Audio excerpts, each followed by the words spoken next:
Hi, everyone. It looks like we now have 166 attendees and growing. Welcome. We're going to go ahead and get started. My name is Phil Valco. I'm the Assistant Vice Chancellor for Sustainability at Washington University in St. Louis. And I'm so happy that you all are joining us for this webinar. Tonight, we're talking about Solve Climate by 2030, Climate Solutions for Missouri, which is part of a National Digital Teach-In. I'll be moderating tonight, and we have three great panelists for you. So briefly, I'll introduce them a bit more in a bit. We're joined tonight by John Hickey, the Executive Director of the Missouri chapter of the Sierra Club, by Andrew Linares, the Regional Director and Senior Counsel of Renew Missouri, and by Glenn Mizell, the Vice President of Sustainability and Electrification for the Ameren Corporation. So John, Andrew, Glenn, welcome. Thank you so much for joining us, and we're eager to hear your comments. I'll start with just a little bit of sort of webinar function, how we're going to operate this evening. So all of the attendees should be muted. We are going to encourage everyone to pose questions through the Q&A down at the bottom, in your menu at the bottom. We'll be compiling the questions, and we'll have an opportunity to have some discussion once we get through initial presentations. So please actively use that Q&A to pose your questions. You can pose them for specific panelists, or you can pose just general questions to be discussed. So the webinar tonight is part of a larger series of webinars hosted across the United States. Each is talking about state-specific climate actions. We'll open with a welcome by Dr. Evan Goodstein, who's the director of the Bard Center for Environmental Policy, whose leadership has made this event possible tonight. So I'll turn it over to Beth, who will run a short video from Dr. Evan Goodstein.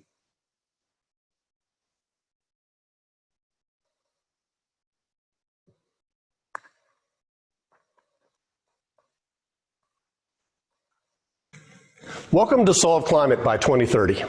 Today, universities in almost all 50 U.S. states, Puerto Rico, D.C., and several other countries are hosting state and region-wide webinars focused on ambitious and feasible things that we can all do in our cities, our towns, and states in the coming year to really move the needle on climate change.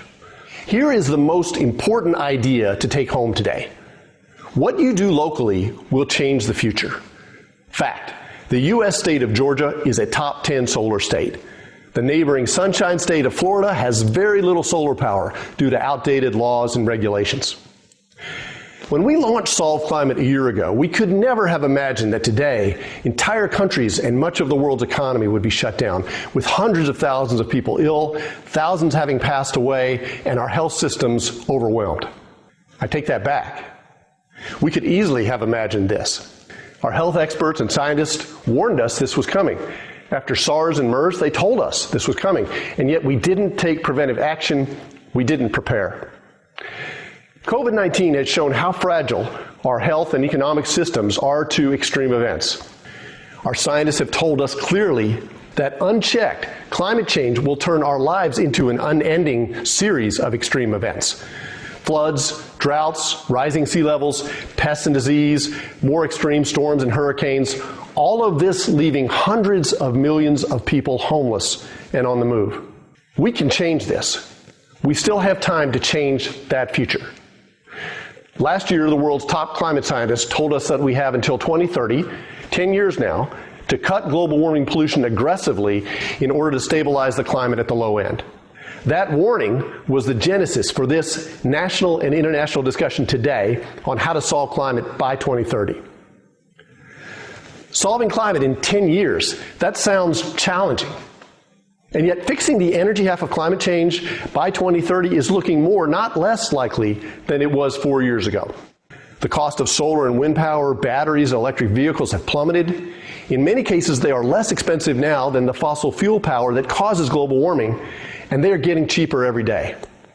Already, utility-scale wind and solar, big solar and wind farms that feed power into the grid, these technologies are crushing fossil fuels in much of the U.S. In Colorado, Idaho, and California, renewable bids are coming in at half the price that the cheapest fossil fuel plants can do. And this is where rooftop solar and battery systems are headed in the near future. On the vehicles front, all the major manufacturers see this coming. Mercedes-Benz announced last fall that they have designed their last gasoline-powered car. Going forward, every new model of theirs will be electric. Combining electric-powered vehicles with the impact of driverless technology, we could see a very rapid transition away from gasoline-based cars to EVs in the next decade. All this progress was the result of a major technology push by national governments.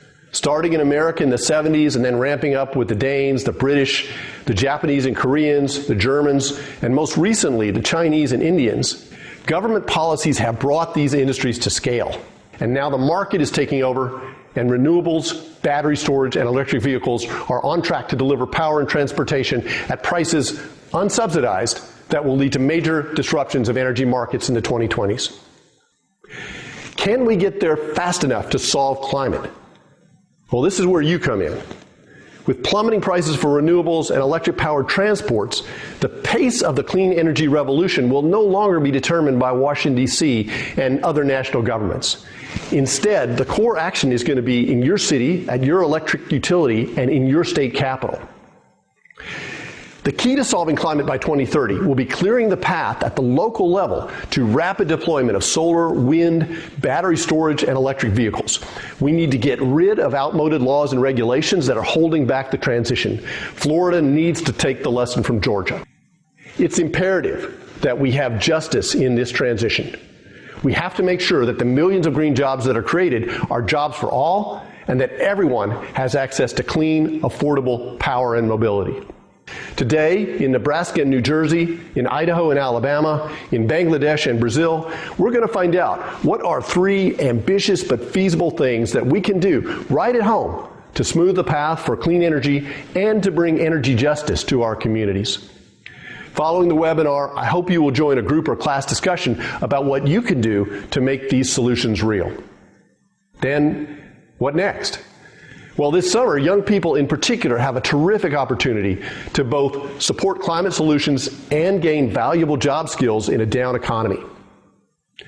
The most powerful thing you can do to solve climate by 2030 is to join the political campaign of a candidate who best represents your views on climate solutions. In doing that, you'll also learn how to communicate, you'll gain courage, and most importantly, be part of a creative, strong, powerful vision for the future. COVID-19 is giving us a stark lesson about what happens when we ignore warnings from science. Today, we'll see how 10 years can be enough time to drive the climate solutions that we need, and that the future will be what we make it. Thank you for the work you will do to solve climate.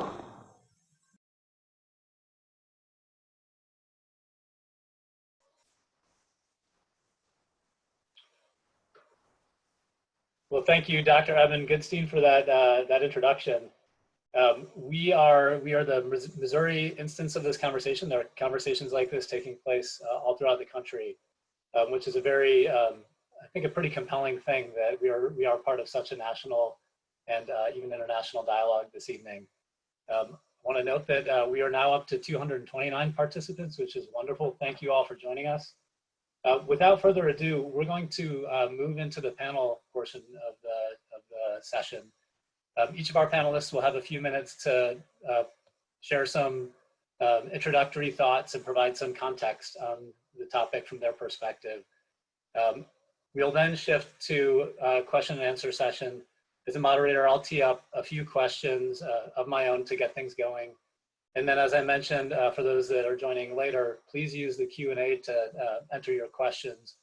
We'll then aggregate those questions, and I'll pose questions from the attendees, from you all. So without further ado, John Hickey will be leading us off. Again, John Hickey is the Executive Director of the Missouri chapter of the Sierra Club. The Sierra Club is a national grassroots environmental organization, a national community of volunteers, advocates, and grassroots activists. And their purpose is to bring people together to defend our natural resources and everyone's right to enjoy them. Over to you, John. Okay, thanks for the introduction, Phil. Thanks to everybody who's on this webinar. I appreciate that so many Missourians want to get active on climate because we need everybody to change everything. And the first thing I want to say is that in the state of Missouri, the biggest source of greenhouse gas pollution is coal-fired power plants that generate electricity. That is by far the biggest source of greenhouse gas emissions. So if we want to solve climate in Missouri, we've got to deal with where we get our electricity from. And that pollution is causing health problems today. As Dr. Goodstein talked about the impact of coronavirus today, we every day for the last decades have had an invisible public health crisis of people being poisoned by air pollution from coal plants. And that creates hundreds of premature deaths every year from the small particle pollution that comes from these plants. And in fact, there's a big article in the New York Times today that said that in cities that have worse air pollution, the coronavirus death rate is higher. So we're seeing some of these crises building on each other and exacerbating the problem. So that's the first point. Missouri's main issue with greenhouse gases is coal-fired electricity, and we are way out of step with most of the other states in the country. We're one of the most coal-intensive states in the United States of America. Therefore, we have a bigger healthcare problem here because of that air pollution. So that's why I'd say we, as Missourians, need to care about climate change. We need to own up to the fact that Missouri's doing more than our share to heat up the planet, and we need to get on the job and clean up our act.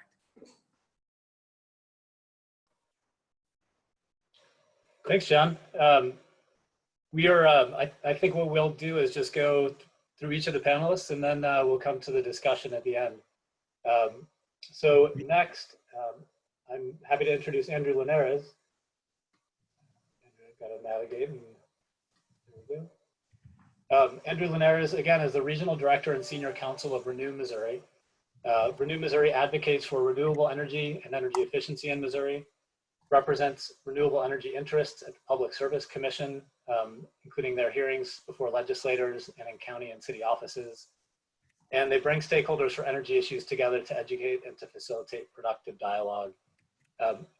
Andrew, before I turn it over to you, one of the things that I should have mentioned earlier is, as a panelist group, we had a discussion in advance of this conversation, knowing that there are many, many factors that are driving climate change. We decided that we were going to focus this discussion largely on the electric utility sector, not solely, but largely.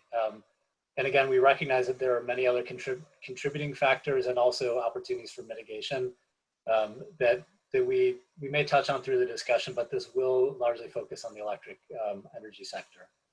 All right, without any more, I'll turn it over to you, Andrew. Thanks a lot, Phil. Appreciate being here. Please let me know if you guys can't hear me. So as Phil teed up there, I will be talking mostly about the electricity sector. John mentioned in his first point there that, coal plants are the #1 cause of CO2 and climate emissions in Missouri. So that is the relevant sector that I want to talk about. I want to go over in my short time here just a little basics about how energy policy works in Missouri, in states like Missouri. What is going on with wind, solar, and energy efficiency, the 3 clean energy sectors that I think are most important going forward and today. And then where are we going? What can we do in terms of policy going forward? So go ahead with the next slide there, Beth.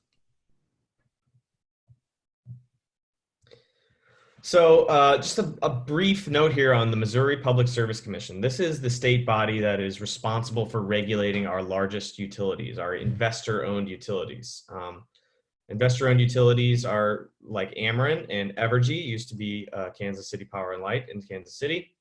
They are creatures of statute. So these are regulated utilities by state government. They have shareholders. They're intended to make a profit. They have a specified amount of return that they can make on investments that they make, like in infrastructure and new coal plants, wind farms, what have you. So for example, if you're from the St. Louis area, our largest utility in Missouri is Ameren.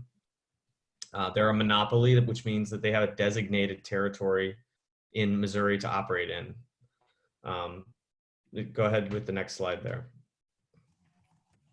So quickly, what are we talking about when we talk about clean energy? Primarily what we're talking about is energy efficiency, wind and solar energy, also energy storage now, which is starting to have its moment. There's other sources like geothermal and hydro. The reason I'm not going to talk about those is because they don't have much growth potential. So when we talk about energy efficiency, that's the one we should always start with. It is the cheapest way for utilities and customers to meet their energy needs. So it's kind of negative energy production, but it is by far the cleanest and the cheapest form. We're about a 30th out of 50 states in energy efficiency, seeing major strides go forward. Utilities can encourage energy efficiency through programs, whatnot. When you talk about wind, primarily in Northeast Missouri, but also in other places, Missouri is well suited for wind because we're neighboring two of the best states, two of the best areas in the whole planet for wind energy. So, and wind energy is extremely cheap. Solar energy, its advantage is that it's located at the point of use, primarily. Sometimes it can be located within population centers and wheeled across power lines. Finally, energy storage. We think this really is the area that solves the problem of intermittency when the sun doesn't shine and the wind doesn't blow. Sometimes this gets a little complicated, but when you see the load curves, like the middle of the day when the load is used the most, and then it goes back down, the batteries can help level that out so we don't need this much capacity just for certain times of the day. Next slide here. This is just very briefly, this is the cost of energy for certain technologies. You can see that wind is way down there. I mean, these are revolutionary changes that, again, we knew were coming, but it's really stark to see it finally coming to fruition. Next slide. So quickly before I break here, I just want to make sure that we're mentioning what we can do as a state to address this largest sector in climate emissions, in CO2 emissions, which is the electricity sector, which basically means how do we close power plants and shift to cleaner sources of energy. And as Dr. Evan Goodstein in that video that you saw, as he said, what you do locally will change the world. So I want to talk about 3 different things we can do here. Number 1, we need to remove access to renewables. So this means we have things like called net metering policies that allow people to connect to the grid and produce their own energy with solar. Those caps need to be really high. We need to have no fees or penalties for people making their own energy and giving it to the rest of the grid. We also need to allow companies to purchase with contracts between developers. Number 2, there are tons of utility programs out there, energy efficiency and renewable purchase programs right now. Ameren, Missouri, and Evergy are great examples. They have amazing programs that those need to be maxed out, and people need to be beating the utilities door down with excitement over those programs. And finally, number 3, as a state, I believe it's important to commit us to clean energy, 100% clean energy. Other states have done it. Missouri can do it easily over the course of a couple decades. I think we can get to 50%. I think we will be at 50% by 2030, but we should set our sights much higher. So I'll go ahead and stop for now, but thank you for listening. Thanks, Andrew. That was a really helpful sort of deeper dive, I think, into some of the comments that Dr. Goodstein kicked us off with. So I'm going to recognize one of the challenges of doing things virtually. As John provided his intro comments, he really just made it through his first point, and I intervened and moved on to Andrew. So I'm actually I'd like to turn the floor back over to John to give him an opportunity to share the rest of his thoughts, his introductory thoughts. So we're going a little out of order, but then following that, we will get to Gwen. So John. Thanks, Phil. So one point I wanted to make, building on what Andrew just said, is if you look at other states around Missouri, they are much further along with clean energy. Iowa produces 37% of its electricity from wind. Missouri produces 2%. Kansas produces 37% of their electricity from wind. So it's not like this isn't possible. And I'm a native Missourian. I don't think Missourians are dumber than people in Iowa or Kansas, and we can't figure it out. We can do it too. That technology is today. That's not what we can do in 5 years or 10 years. That is Kansas and Iowa today. So I want to identify 3 opportunities I see in Missouri for improving our clean energy environment. The first on wind energy is approving the Grain Belt Express transmission line. It's a high voltage direct current transmission line that would bring wind energy from Southwest Kansas to Missouri. It would provide electricity to 35 small towns across the state of Missouri that are part of the Missouri Public Energy Pool. It would also provide electricity in the St. Louis area, and it would be way cheaper than coal energy. And we need to remove the roadblocks that are being put up in front of it now by the legislature. Number 2, as Andrew said, energy efficiency is the cheapest and cleanest form of clean energy. It's cleaner than wind, it's cleaner than solar. Many counties and cities in the state of Missouri have out-of-date building energy codes. And so we are building drafty, inefficient houses in Missouri. It would be illegal to build in other states. It would be illegal to build these buildings, for example, in Illinois, because you couldn't get away with building something so inefficient and so drafty. That is something that locally we can do in Missouri, is get our jurisdictions to modernize their building codes. And lastly, move to electric transit buses. Here in the St. Louis area, Metro just decided to purchase 18 electric buses, and it would provide much cleaner transportation, because right now pollution from diesel buses and diesel trucks, because it's emitted close to the ground, is particularly hard on human health. And that gives an improvement to the impact on air pollution in low-income communities in urban areas. Because right now, children in the city of St. Louis, African-American children, face a rate of visits to the ER for asthma that is 10 times the rate of children across the whole state of Missouri. So right now, we are the people who are paying the biggest price for air pollution have our low-income children in the city of St. Louis.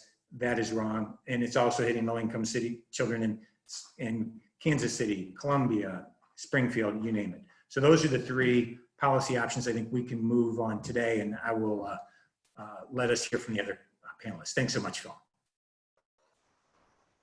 Great, thanks, John. And sorry to skip over you the first time around, or skip over your second part of your intro. Well, with that, I'd like to turn to Gwen Mizell. Again, Gwen is the Vice President of Sustainability and Electrification for Ameren Corporation. Ameren Missouri is the largest electric power provider in the state of Missouri. They're committed to providing cleaner, renewable energy solutions and working to diversify and expand their renewable energy portfolio. So without further ado, Gwen, I'll turn it over to you. Good afternoon, everyone. Happy to be on the call this afternoon along with my co-panelists, as well as the 229 participants that decided to sign on today. Hopefully, Phil, you hear me okay? Okay, good. Let me just start by saying that I appreciate the comments that we've already gotten from our person who introduced the webinar, as well as my co-panelists. Climate issues are global issues, and so every county, every state, every business, every household, down to the individuals, have a responsibility to play a role. I equate it to the similarities between what we're seeing with COVID-19. Our aggregate success or failure depends on each one of us participating. And so when we talk about climate at Ameren, we don't talk about it in isolation. We talk about it in the context of an overall sustainability strategy. That sustainability to us means that we have to balance the needs of competing interests. And we have to make decisions today, many times with imperfect information that will affect us in the future. So me and my team have the pleasure of leading the effort to define the sustainability effort at Ameren, along with many key stakeholders across our enterprise. And that strategy is one that balances three elements. You may be familiar with the term ESG. It balances, the E is environmental, the S is social, and the G is governance. An overarching goal of our strategy is to, when you start to think about the E part of that ESG strategy, big part of our goal is to make our energy portfolio as clean as possible, as rapidly as possible, but with two things in mind: without compromising reliability of the system and without raising rates or making rates unaffordable for those who can least afford to shoulder those burdens. And so when we think about our environmental strategy, it actually is multifaceted. Number one, it does include the addition of renewables, that being wind and solar, again, as rapidly as possible while retaining reliability of the system as well as maintaining customer affordability. Number two, retiring existing coal-fired plants, again, in a thoughtful manner, consistent with our integrated resource plan that has been approved by the Missouri Public Service Commission. Another element that Andrew and John already spoke about is energy efficiency, increasing energy efficiency. We all agree that that is a really good step so that our customers keep more of their disposable income and consume their energy more efficiently. And lastly, a continuation to focus on innovation, because in order for us to get to that idyllic net zero 2050 view, there has to be additional innovation that occurs that bridges the gap between where we are now versus where we want to be in 2050. The S part of our strategy includes ensuring that our customers and our communities thrive, and that we actually are working to better those communities. And a key part of what you're seeing now going on with COVID-19, really ties back to some of the steps and efforts that Ameren's taking. We've demonstrated that commitment to our community. Thank you. We've demonstrated that commitment to our community by suspending disconnects for our customers during this time and forgiving late payments, as well as standing up about $2 million in energy assistance programs that will be administered through various nonprofits, United Way, as well as Heat Up St. Louis being two of those nonprofits. But the S part of that ESG strategy really points to how we are helping to build small and diverse businesses, how we're helping to educate students in under-resourced schools, offering apprenticeship jobs to non-college degree professionals who might not be able to work in an environment like an Ameren, but also contributing $10 million annually to nonprofits that are strengthening our communities, as well as volunteer hours. And lastly, as a part of the social construct, it's really important for us to build a diverse, highly skilled workforce that will take us forward into the future. And so for the last 6 years or so, Ameren has been classified as one of the best diversity practitioners in the utility space by Diversity, Inc. The last element of our sustainability strategy that I'll cover is the governance element.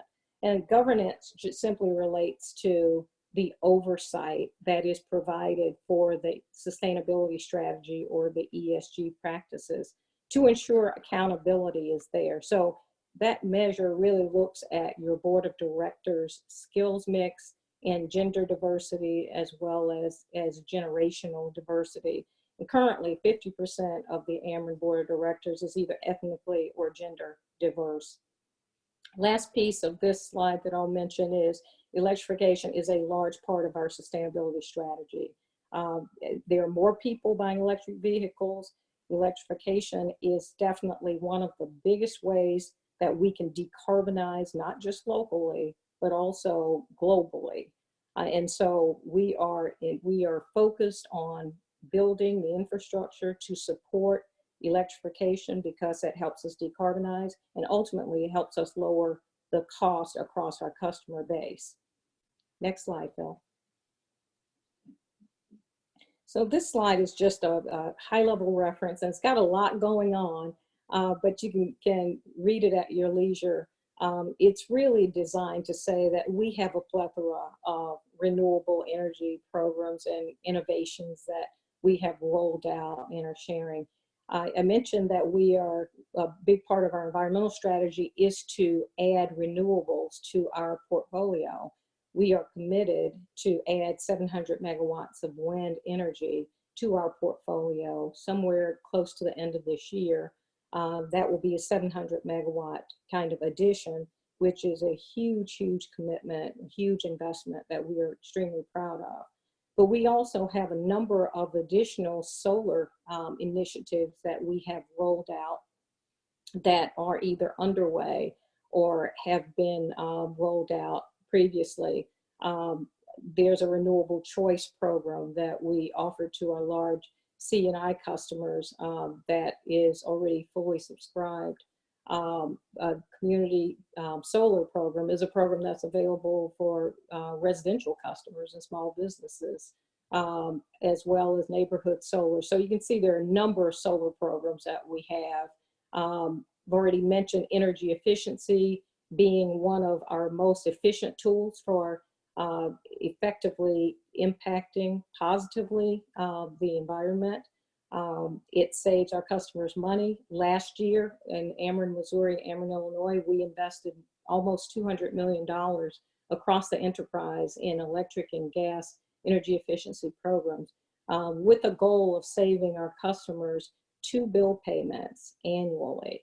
The Charge Ahead program, which is the orange slice of the pie there, is a program that allows us to invest $11 million in charging infrastructure to support EV adoption. So that will encourage those builders of charging stations to build highway charging along highway corridors, as well as building charging infrastructure at workplaces and around town. And that's a program that we're really proud of that was approved through the Missouri Public Service Commission. And so with that, I will just say as I wrap up, I'd like to just leave you with a couple of takeaways. Number one, Ameren has a well thought out strategy to manage climate change and climate issues. It's largely based on our integrated resource plan that we submit every 3 years, and we are renewing that plan at the end of this year. And number two, that integrated resource plan, which will come out later this year, will focus on new assumptions around energy demand, around the cost of energy, various assumptions that will help us define what our path forward is. And the integrated resource plan extends out 20 years. But at the end of the day, that plan will stick to a narrative that ensures that we maintain system reliability, first and foremost, and customer affordability.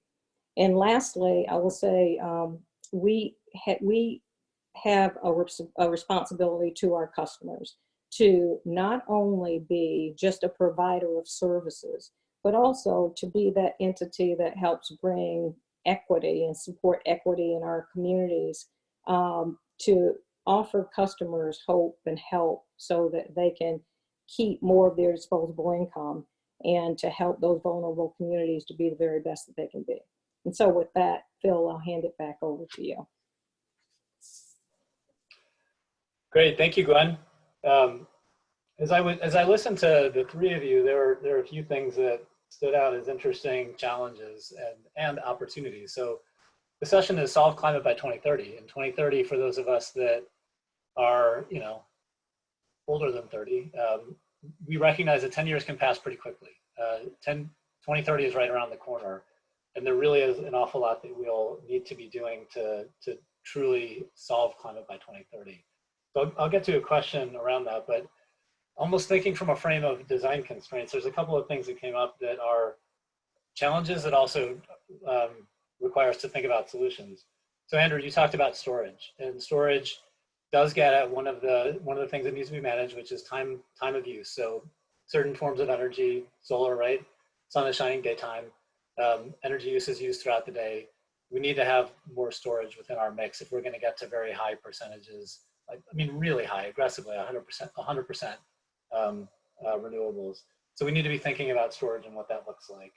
Another, John, you mentioned geographic considerations. That the Grain Belt Express project you highlighted is wind that's generated in a different geography that would basically be coming on this transmission line and dropped off in other geographies where there's wind resource, but not the same amount that there is in Kansas or Iowa or areas where there truly is, I think, as you said, some of the strongest wind resource in the country. Gwen, something that you touched on that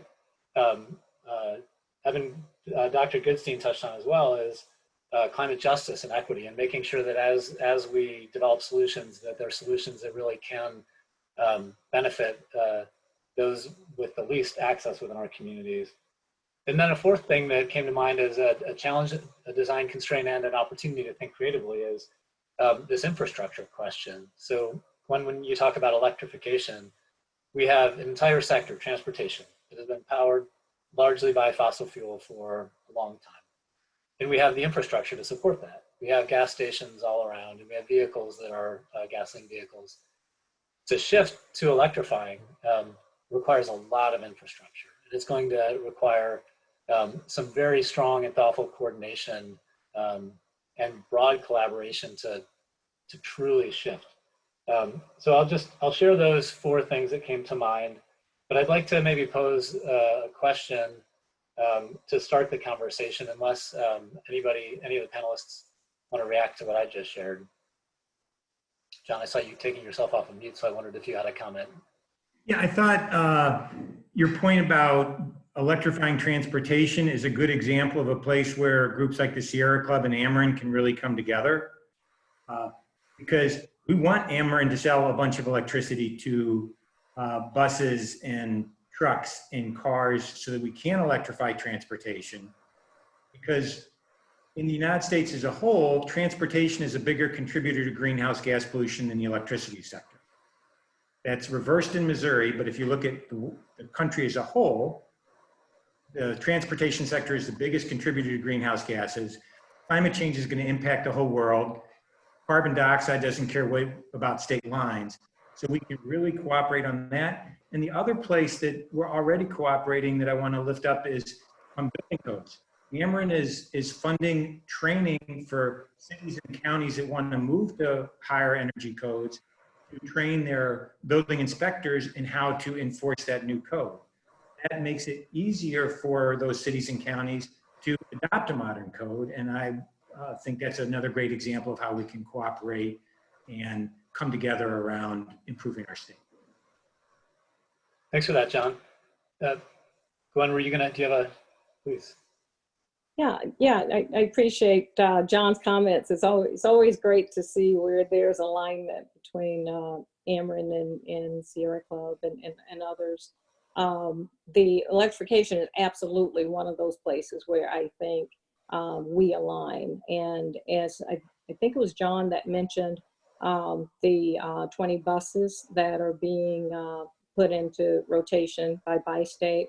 I know that our Ameren Missouri team has been working with Bi-State on that because there's underlying infrastructure or make-ready infrastructure that's required. You can't just put charging stations in without the requisite electrical, wherewithal to support that. And so I think that as you look at electrification and you think about all of the infrastructure, Phil, you referenced, all the infrastructure that's there, like for highways and with regular gas stations, we would have to build all of that out in order to support an electrified space. And so that's where the rub is, because there isn't a national push to do that on a nationwide basis. There are different state level constructs. Each state has its own type of construct that doesn't lend itself to a nationwide pattern or template, if you will, for putting all of that infrastructure in place that has interoperability capabilities between each part of the system. Thanks, Gwen. So quick question, or not quick, question for the group. From your perspective, how do we accelerate decarbonization? Again, 2030 is right around the corner. How can we truly ramp up the rate of change to get to where we need to be by 2030 from your perspective? And in whatever order you'd like to go. Andrew, I saw you just unmuted yourself. So Yeah. Go ahead. Well, one area that I would like to explore with the group here, and probably because it's the most actionable, that we have, what do we have, 230 people on this call, is what customers, residential and business, can do to either force utilities' hand on the heavy end or offer them a profit opportunity on the lighter hand. And these are numerous opportunities in front of us right now. Like, one thing that everybody could do right now who's an Ameren customer is you can log into your Ameren account and go to programs and select that you want to be participate in their community solar program. This is available to everybody.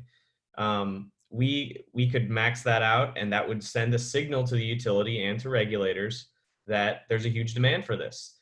And just to mention, I mean, that program is going to get cheaper and cheaper the more people come on. Right now, it's a slight premium, a couple extra dollars a month.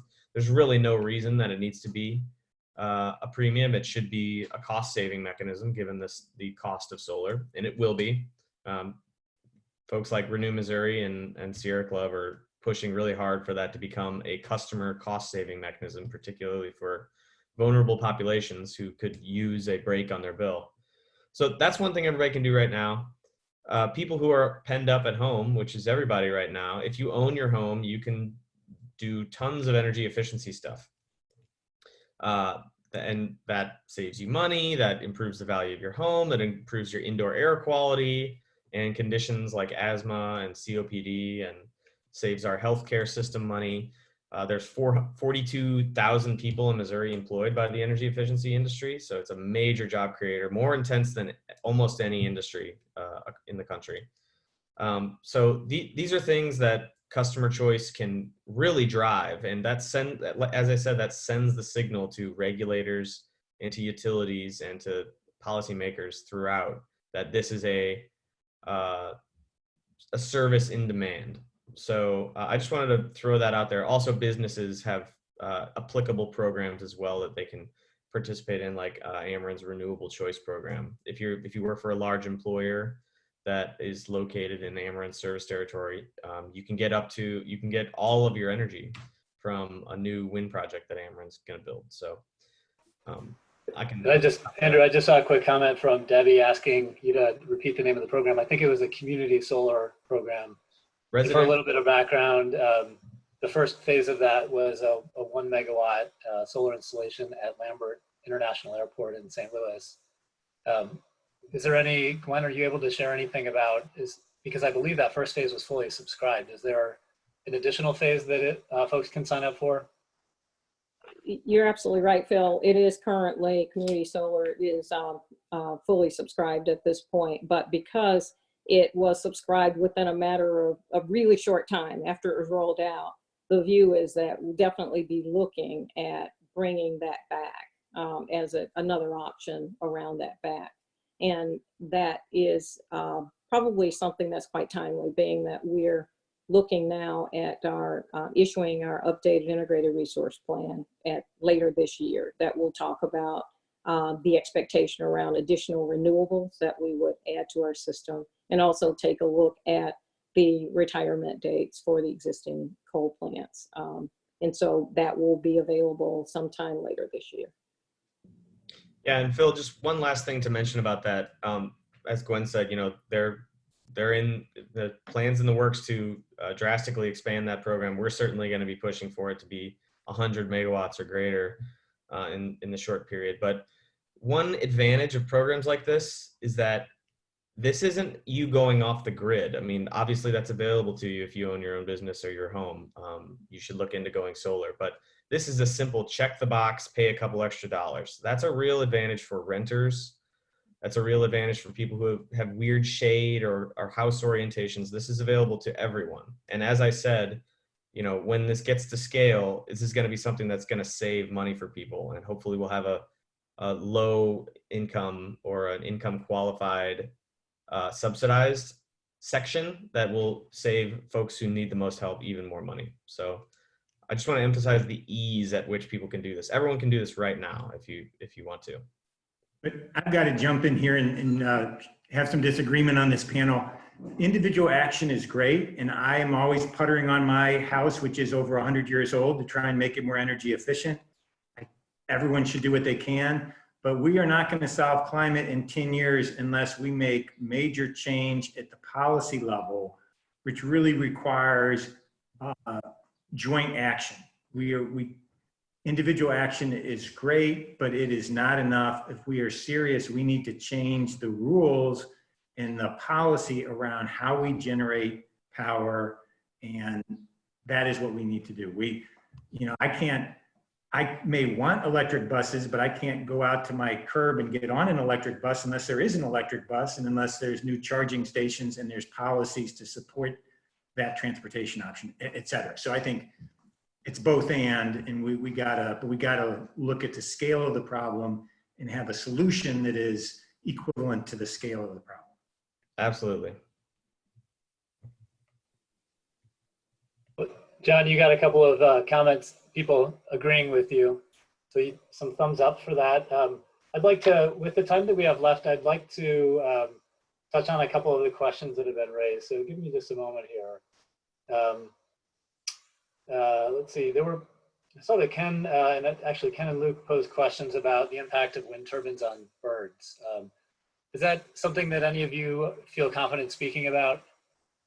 The tension between renewable energy and potentially killing migrating bird populations? I'll take that one, Phil. The Sierra Club intervened with the Public Service Commission on several wind projects in Missouri to change the design of the project to reduce the impact on birds and bats. And there are changes, for example, in the cut-in speed of a wind turbine. And a cut-in speed means how fast does the wind need to be blowing before the turbines start going around and around. If you increase the cut-in speed to, I think it's 6.4 meters per second, you eliminate most of the impact of these wind turbines on birds and bats. You also can look at where you site the wind farms relative to migration paths for birds and bats, so you don't put the wind turbines in the migration path. So as the Sierra Club, we've worked closely actually with the Missouri Department of Conservation, which is a great organization, to get agreements from companies building wind farms to change their design to do simple steps that can make a difference. But we got to keep in mind that climate change from coal-fired power plants is killing more birds than, in buildings themselves are killing more birds and bats than wind farms. So we've got to put the problem in context and have a solution across all those platforms.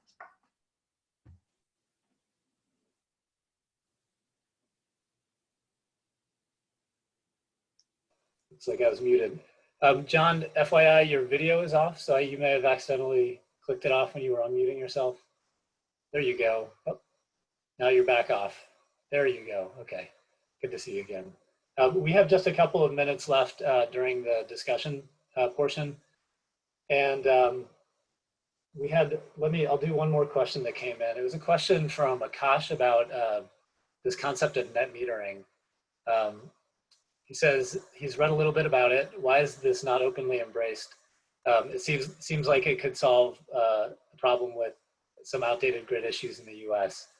And Akash, I'm gonna just stop there, but I wonder if we could have a little bit more discussion about that, because I understand this to be a point where there is not full agreement between the advocacy community and the utility. So I think it'd be interesting to hear a bit more on the net metering concept. I can start us off there. I'd love to get Gwen's opinion here as well. But so Renew Missouri we've been working on net metering in Missouri long before I was on staff. It passed in 2007, our law, and our law is absolutely one of the weakest in the country. It's helped thousands of people go solar, but it has a very low cap, which means that if you're a huge business like IKEA or something, you can't net meter your entire system, like a system that addresses your whole load. And that cap to us seems a bit arbitrary. It seems like a arbitrary government restriction. I think the concept of net metering needs to be a non-negotiable nationwide. If folks are able to make their own power and put their excess back onto the grid, they should be adequately compensated for that, including the savings that they cause the grid. When you're putting solar out onto the grid, that means the utility doesn't have to produce it at the plant, and they don't have to ship it across their lines, which causes line savings and all these ancillary benefits. So the proper compensation for net metering is a really big issue, but I just want to address why there might be disagreement about net metering. And I think it's pretty easy to understand if you are looking honestly at the way that utilities are rewarded and what they're incentivized to go do, which is to seek profit. They've got shareholders. They have a fiduciary duty to those shareholders to earn as high a rate of return as possible. And customers using less of their product is not in that incentive structure. So there's a fundamental conflict here with net metering. If it ever became in Missouri, if it ever became a large part of what's on the grid, that'd be cutting into utilities' profits pretty meaningfully. And that's not to cast blame, it's just the reality here. So what some states have done is they've deregulated their utilities, where customers have the choice where their power can come from. And the utilities are there to serve the customer, but their profit isn't linked to necessarily in the same way. Other states haven't gone that far. They've used policies like decoupling, where their rate of return is not directly linked to the volume of sales or the number of kilowatt hours that they sell. So their incentives are based on other metrics. These are policies that we have versions of in Missouri, but not for electric utilities. That it's not mandatory, at least.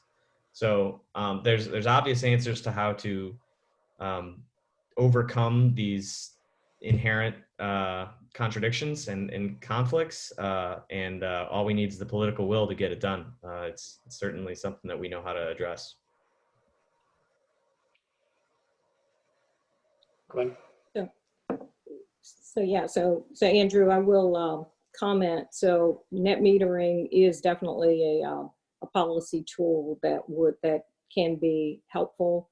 I'm not as versed in the specifics of that as some others in our organization, but I know there's a view that it could potentially shift cost burden and potentially negatively impact those who are least able to shoulder that burden.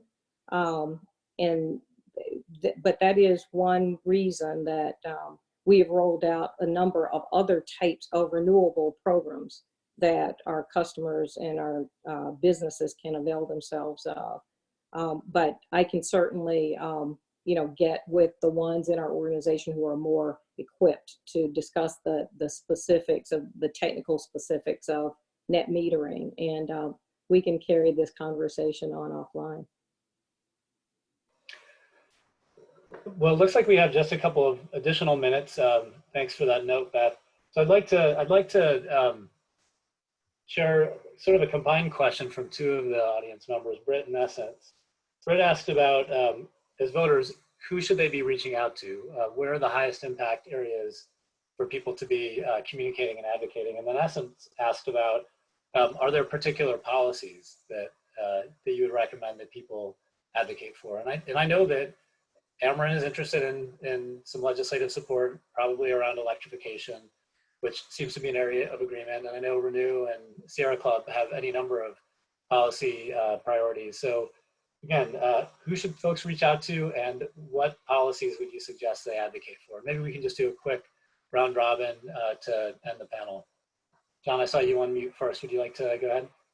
Okay, on the policy side, the Sierra Club supports the proposal of 100% clean energy by 2035. We believe that if you don't have a goal, how can you know how to get there? So you need to set a goal, and we feel that it is reasonable to get to 100% clean energy across the state by 2035. And if we have a glide path to get to 100% by 2035, we'll have to be quite a bit along the way by 2030. So I think that is the goal. How we get there, what the specific policies are in terms of net metering or wind or energy efficiency, those details can be worked out as we learn, but we need to have a goal. That's the goal. In terms of geography, I think wherever you are in Missouri is where you should work. If you are in Joplin, work to elect candidates who support the environment in Joplin. If you're in St. Louis, do it in St. Louis. I think as the Sierra Club Executive Director says, to change everything, you need everybody. And wherever you are, you can do something. Even small towns like Stockton, Missouri, which is in Cedar County down in Southwest Missouri, they've got solar panels on their city hall, and their mayor has signed up as a mayor for clean energy. And who'd have thought Stockton, Missouri would be leading the charge?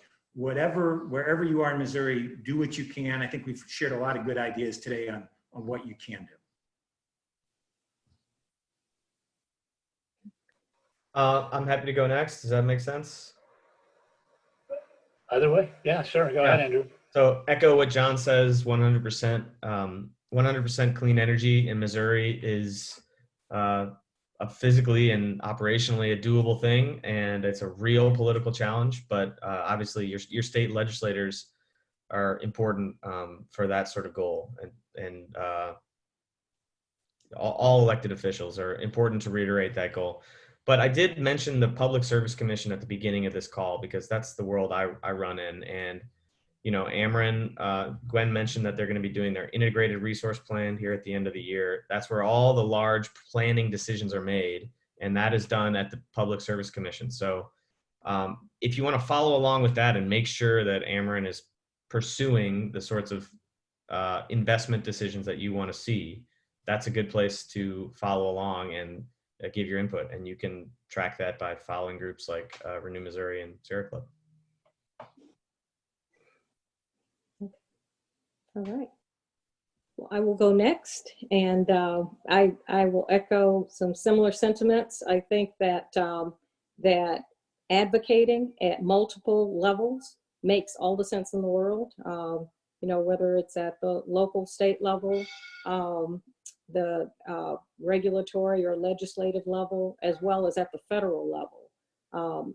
At all of those levels, we need constructive regulatory constructs in order to be able to invest in a grid that allows for the addition of all the renewables that we've talked about wanting to put on the system, because the grid has to be robust enough in order to be able to accommodate the addition of renewables. We have to be able to build out transmission lines in order to be able to transport wind from those areas that might be more favorable to wind to our load centers. So all of that requires policy input. So I would absolutely agree with that.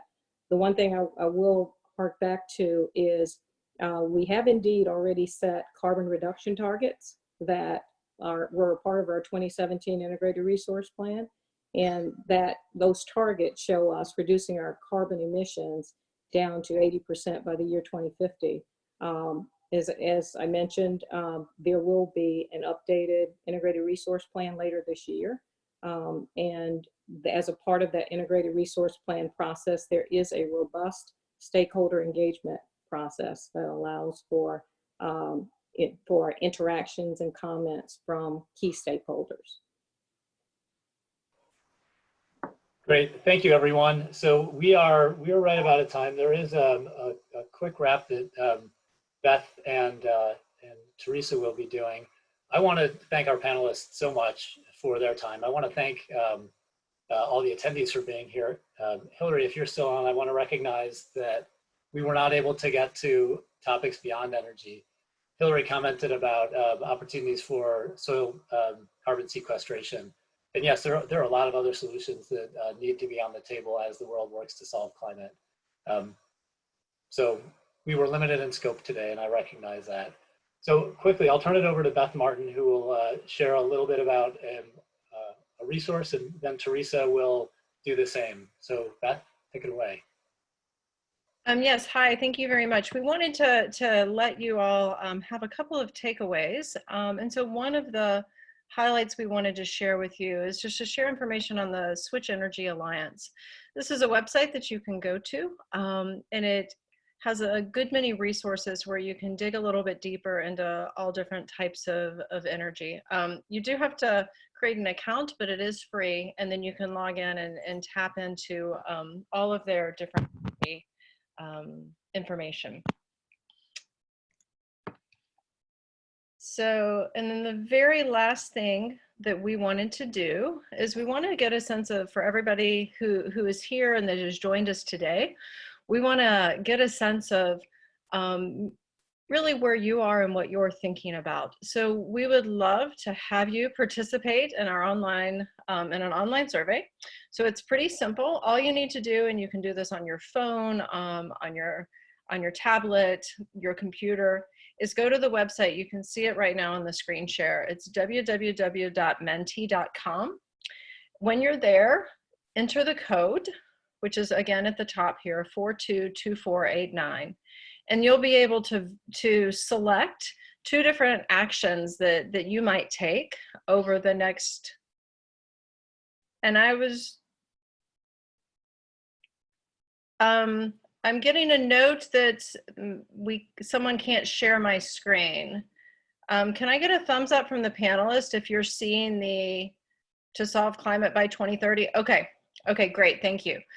Go vote, and you'll start to see the dots flying, and so we'll get a good sense of maybe where all of our attendees today, the types of things that you think you may be able to do to move forward. So I'm certainly seeing votes come in. I appreciate it. Thank you, everybody. This can handle up to, I think, 500 people, so everybody keep going. And while this is populating, I just wanted to take the opportunity as well to thank all of our panelists, to thank all of you for being here with us and for listening to this information specifically about Missouri. If you're interested, on the WashU's Climate Change Program website, we'll also have the links. You can go watch some of the webinars from other states, find the access to more information that we've all mentioned and compiled. And yeah, I think that's it. But thank you all for being here, and we really appreciate it. And it's really kind of cool, actually, to see all of the engagement that you're willing to do. So thank you. Thanks, everybody. Thank you. Thank you, everybody. And with that, I think we will call it a webinar. We really appreciate your time this evening. Have a wonderful evening. Stay healthy.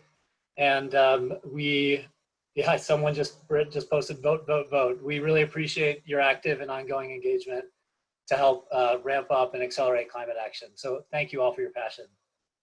Thank you. Good night. All right. Bye. Bye. Have a good evening, everyone. Bye. Bye. Thank you.